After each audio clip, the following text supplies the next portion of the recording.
Moi, c'est Souhail Kaouchen. J'ai 18 ans. Je les ai fêtés il y a un mois et demi. J'ai commencé les sports de combat très tôt, notamment avec le taekwondo à l'âge de 3 ans. Donc j'en ai fait environ 11 ans.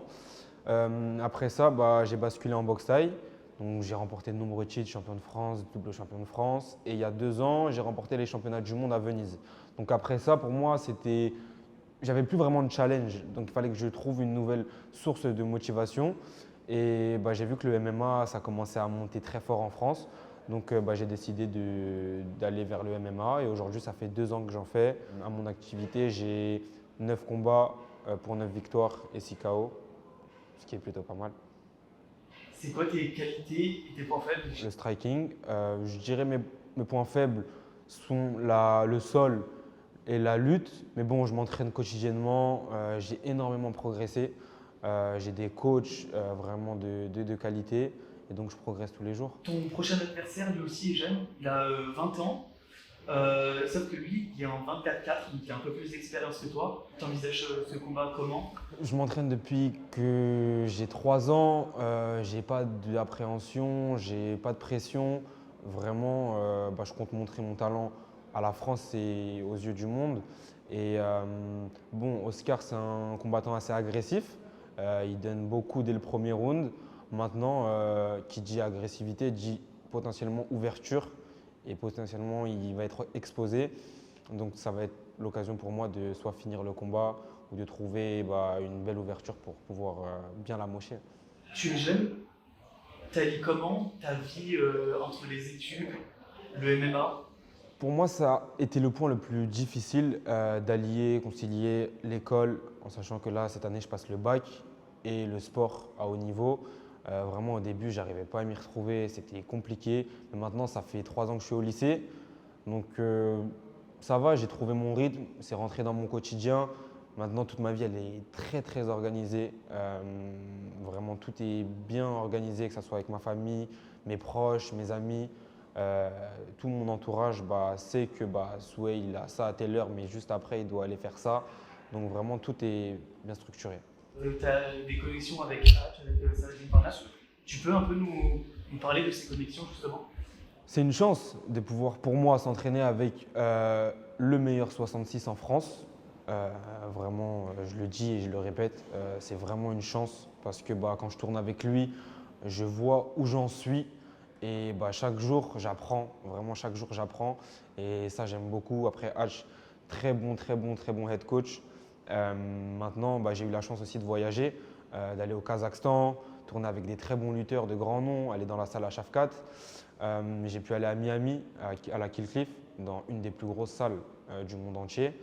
Et recevoir des conseils de Kamaru Usman ou d'autres combattants professionnels, aujourd'hui, c'est un luxe. Et ça fait quoi d'avoir Saladin en modèle tous les jours? Il te donne beaucoup de conseils? C'est une source d'inspiration, de motivation. Il s'entraîne tous les jours. Vraiment, il a beau avoir 2 ceintures, il s'entraîne, il s'entraîne, il s'entraîne. Et le parallèle qui est impressionnant, c'est que j'ai vu des champions, que ce soit à l'UFC ou dans d'autres organisations, et rares sont les combattants qui s'entraînent de la sorte. Donc vraiment, c'est une chance d'avoir Saladin à mes côtés aujourd'hui. Tu es franco-marocain, comme Saladin Parnasse. Tu vois où je veux en venir. Beaucoup te voient comme le successeur de Saladin Parnasse. J'en pense que déjà, c'est un honneur de pouvoir recevoir ces éloges des gens, du public. Maintenant, j'ai envie aussi de me construire, de faire mes propres pas, d'avancer, de voir de moi-même de quoi je suis capable, de me montrer à moi vraiment qui je suis. Et aujourd'hui, vraiment de marcher sur les pas de Salah, c'est juste une chance ultime. Donc bien sûr, je la prends en considération, je le prends comme exemple. Aujourd'hui, pour moi, c'est une vraie source de motivation, d'inspiration de par son travail, son abnégation au travail, travail, travail, travail. Donc vraiment, non, c'est une chance. Tu as un palmarès vierge. Est-ce que c'est quelque chose qui compte pour toi ou... Alors chez moi, la défaite, elle n'a jamais été une option. Ça remonte vraiment, vraiment, même en boxe thaï. J'ai fait 64 combats, 64 victoires. Donc vraiment, ça remonte la défaite. Et ouais, c'est pas une option. Vraiment, c'est pas une option. Aujourd'hui, je m'entraîne en conséquence pour pouvoir performer au maximum de mes capacités, de pouvoir montrer au monde de quoi je suis capable, parce que c'est important pour moi aussi. Et ouais, la défaite, c'est pas une option. Donc c'est la victoire ou rien. Est-ce que ça met pas une pression supplémentaire? Après, cette pression, moi, j'essaye de la transformer en positivité. De me dire que ça fait partie du jeu, c'est comme ça. Moi, j'aime le challenge, je suis venu dans ce sport-là pour avoir tout ça. Ça veut dire l'engouement médiatique, tout ce qu'il peut avoir autour du MMA. Je suis là pour ça, pour faire le show, pour montrer de quoi je suis capable. Et c'est pas franchement, pour moi, je ne le prends pas comme une pression négative. Tu es jeune, tu viens de faire 18 ans comme tu dis. Quels sont les sacrifices que tu as fait pour être aussi bon à cet âge-là? Les sacrifices, je dirais que déjà, c'est le fait de s'entraîner tous les jours, de ne pas sortir, de voir que par école, sport. Après, attention, c'est important aussi d'avoir une vie à côté. Ce que je me suis entre guillemets autorisé récemment, parce qu'avant, c'est vrai que j'étais que à fond, à fond, à fond, et c'est pas bon parce que ça te coupe du monde.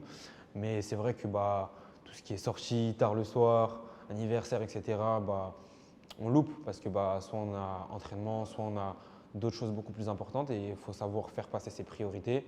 Maintenant, ce que je me dis, c'est que je fais mes sacrifices maintenant et peut-être que dans 10 ans, je pourrais me reposer tranquillement. Le 10 mai prochain, il y a Manon Fiorot qui combat contre Valentina Shevchenko à Montréal pour la ceinture contestée des flyweights. Ça représente quoi pour toi? Il y a un vrai talent en France et que je pense que ce soit les États-Unis ou les autres pays du monde entier commencent à voir qu'en France, il y a un gros vivier de combattants en MMA et il y a surtout du gros talent. Donc maintenant, c'est juste extra si elle arrive à faire ça, ça sera un exploit et je l'encourage et on est derrière elle.